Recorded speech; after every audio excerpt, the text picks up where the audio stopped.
El accidente de Spanair es un accidente que, como por desgracia, es casi todo lo que ocurre en España últimamente terminó politizándose, ¿no?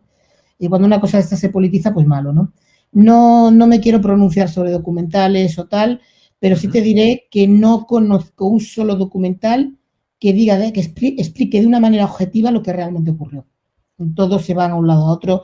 Vamos a tratar de resumirlo. El accidente de Spanair es en agosto del año 2008. El avión involucrado es un MD-82, que es el sucesor del mítico DC-9, ¿no? Un avión pues destinado a viajes de corto y medio radio. Bueno, ¿qué ocurre? Vamos a irlo reconstruyendo un poquito. Ese día hacía muchísimo calor. Eso es importante porque luego va a tener importancia en lo que pasó después, ¿no? Los pilotos están preparando el vuelo hacia Canarias y cuando ya están próximos a la cabecera de pista se da cuenta que hay algo que no funciona. Y como hay algo que no funciona, pues lo que hacen es llevar el avión llevarlo otra vez a donde se tiene que...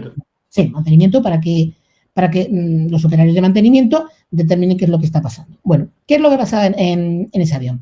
Pues pasaba que había un sensor de temperatura que no funcionaba. ¿Para qué servía ese sensor? Ese sensor básicamente servía para que los aviones cuando están volando, vuelan a gran altitud y a esas altitudes pues hace mucho frío y eso puede provocar que el agua o lo que sea que tenga en las alas se congele. Y si se forma hielo en las alas, pues eso puede ser muy grave porque lo que hablamos antes de la sustentación, pues reduce enormemente la sustentación y puede provocar que el avión entre en pérdida y se caiga. Bien. Los técnicos de mantenimiento revisan la sonda y ven que sí, que efectivamente que hay una sonda que está fallando. Pero esa sonda no es necesaria para ese vuelo. Y eso no lo dicen los técnicos. Los aviones cuentan con una cosa llamada Manual de Equipamiento Mínimo, el famoso MEL, ¿no? Que a lo mejor has oído hablar de él. Eso no lo hace ni la aerolínea ni los técnicos de mantenimiento, eso lo hace el fabricante. Y el fabricante decía que en esas condiciones, un verano con tanto calor, no se espera condensación de hielo y nada por el estilo, y por tanto, ese sistema no pasa nada si va inoperativo. El MEL, insisto, te dice con qué tipo de averías el avión puede seguir volando. Y en este caso, el avión podía seguir volando sin esa sonda. Bien, los técnicos de mantenimiento hacen su trabajo, intentan reparar la sonda, pero como no pueden y ven que en el manual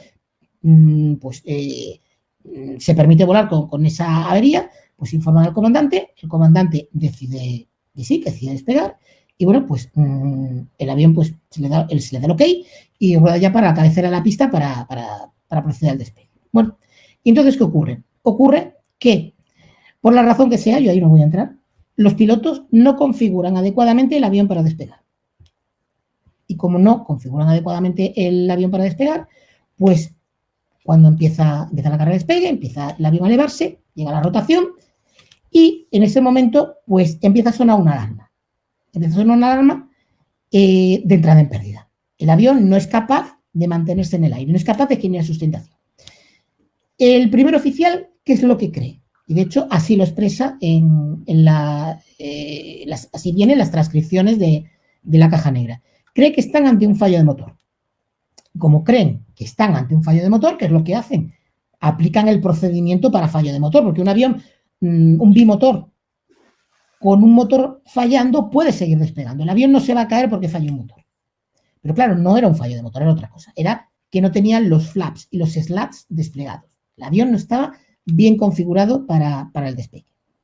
Y claro, en aquel momento, si los pilotos son conscientes de lo que realmente está pasando, pues pueden tomar medidas para solventarlo. Todavía en aquel momento se podía solventar la situación, pero no fueron conscientes. No fueron conscientes porque, a pesar de que estaba sonando la alarma y que había una voz en cabina que les estaba diciendo stall, stall, stall, que es la alarma de entrada en pérdidas, ellos, por la razón que sea, interpretaron que no, que el avión estaba perfectamente configurado y que lo que tenían era un fallo de motor.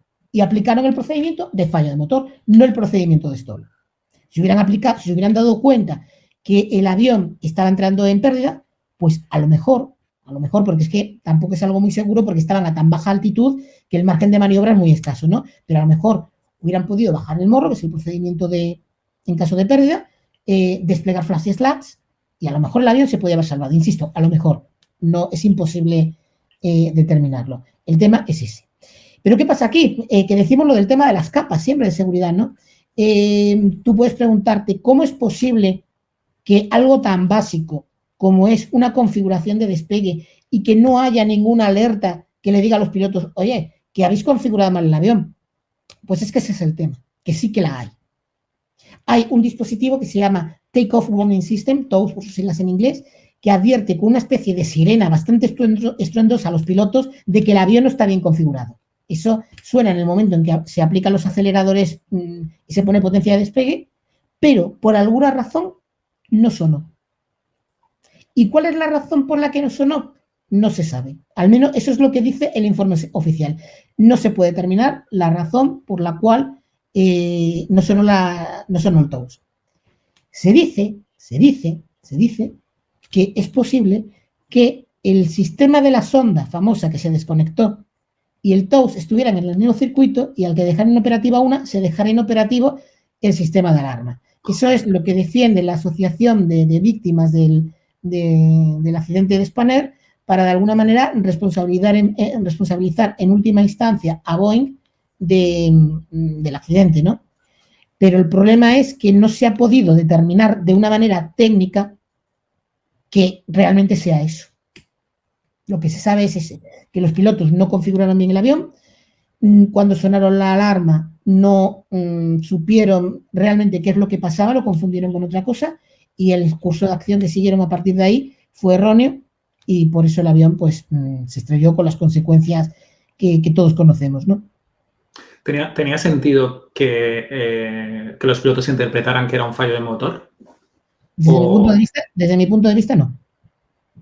Fue un error muy grave. El fallo de motor... ¿Y cómo se concibe eso? ¿Cómo se concibe? O sea, ¿hay alguna hipótesis que sostenga a alguien que diga, mira, seguramente si llegaron a esta conclusión fue por este motivo? ¿O es muy difícil de determinar? Los pilotos estaban muy presionados porque recordemos que Spanair era una aerolínea que en aquel momento estaba atravesando dificultades económicas muy grandes y que además tenía el compromiso con los pasajeros de que en caso de retraso les devolvió el dinero a partir de que el retraso fuera superior a no sé cuánto tiempo y tal. Pero vamos, desde mi punto de vista, el que los pilotos confundieran la alarma de entrada en pérdida, la alarma de stall, con un fallo de motor, a mí me resulta inconcebible. Pero vamos, con mucha prudencia digo esto porque yo no estaba en esa cabina y lógicamente yo no sé qué pasó. Desafortunadamente, los únicos que lo saben son ellos. Sí, pero es llamativo que confundieran un fallo con otro, ¿no? Es algo llamativo. Esto no quiero que quede como una crítica mía a los pilotos porque, insisto, yo no sé qué pasó más allá de lo que dice el informe oficial. Los que estaban en la cabina no soy yo, eran ellos, ¿no? ¿Por qué confundieron una alarma con otra? A mí me resulta inconcebible, pero alguna razón habría. Lo que pasa es que no se ha podido determinar. Y en los peritos o la investigación técnica no ha podido demostrar que el sistema stall se desactivó a la vez que la sonda. El sistema stall funcionó. Lo que no funcionó fue el TOWS, es decir, el sistema que avisa a los pilotos de que el avión no está bien configurado. En el momento en que los pilotos metieron potencia para despegar, tenía que haber saltado ese sistema que, ya te digo, es una alarma muy estridente, una especie de timbre, ¿no? Y que no deja lugar a dudas y que los pilotos, si lo hubieran oído, pues probablemente hubieran abortado el despegue, ¿no?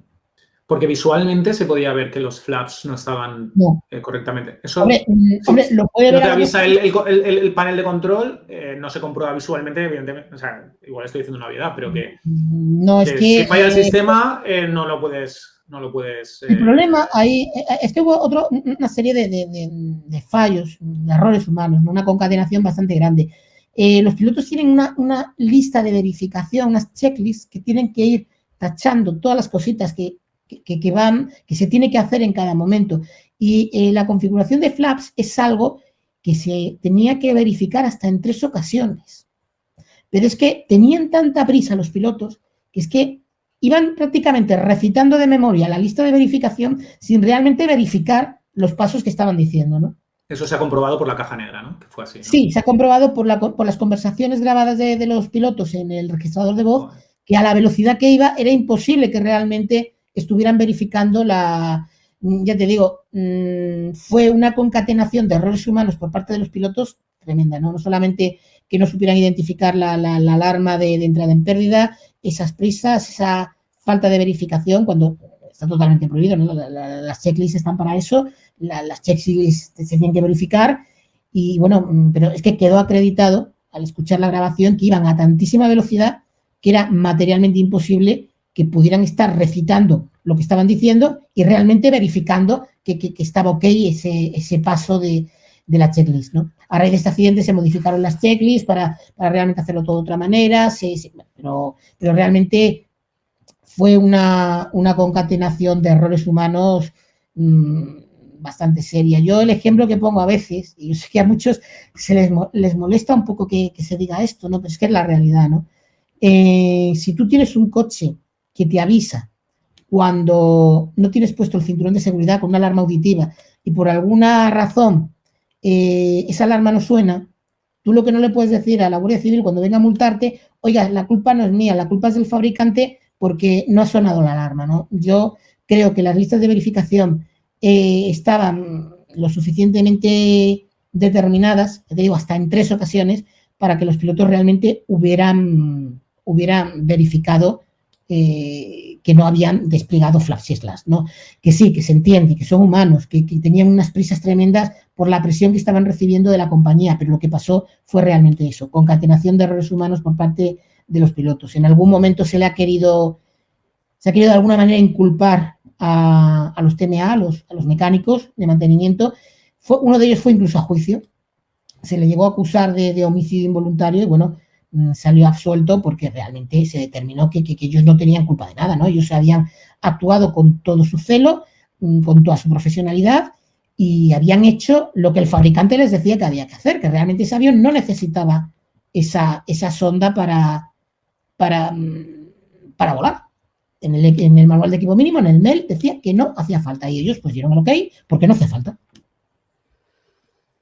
Claro, aquí la clave era, aparte del factor humano que comentas, ¿por qué no saltó ese sistema de alarma, ¿no? Ese es quizá una clave, ¿no? Fallaron las dos, ¿no? La verificación parece que no se hizo correctamente y aparte el sistema automático que tenía que haber avisado, pues tampoco avisó y luego se interpretó además que era un fallo de motor cuando no era así. O sea, que fue, pues lo que tú dices, una serie de factores pues muy desgraciados y al final pues definitivos. ¿Cuánta gente murió allí en este accidente? Pues la verdad es que no lo recuerdo, pero hubo supervivientes. Hubieron supervivientes. Porque esto pasó una vez había iniciado vuelo, pero al poco de despegar, ¿no? Nada más despegar. A los pocos segundos, durante el primer ascenso, yo te digo, no sé si el avión se desplomó cuando aún estaba a 200 o 300 pies, poquísimos metros del suelo, ¿no? Que es clave para que hubieran supervivientes, claro, porque no era mucha la latitud, digamos, ¿no? Bueno, la mayoría de las personas, de las víctimas, murieron por la ingesta de gases tóxicos derivado del incendio que se produjo después. No todos murieron por el impacto. O sea, hubo gente que sí murió por el impacto, pero no todo el mundo. O sea, claro, murieron por otras causas derivadas, ¿no? Incluso hubo algunas personas que murieron ahogadas porque el avión cayó en una especie de riachuelo que había por ahí cerca de Barajas y claro, los equipos de rescate pues no llegaron a tiempo de salvar a esas personas, ¿no? Hay también bastante polémica sobre si realmente Barajas tenía en ese momento un plan de rescate adecuado o no. Yo, como es un tema que no conozco, no me voy a pronunciar sobre el tema.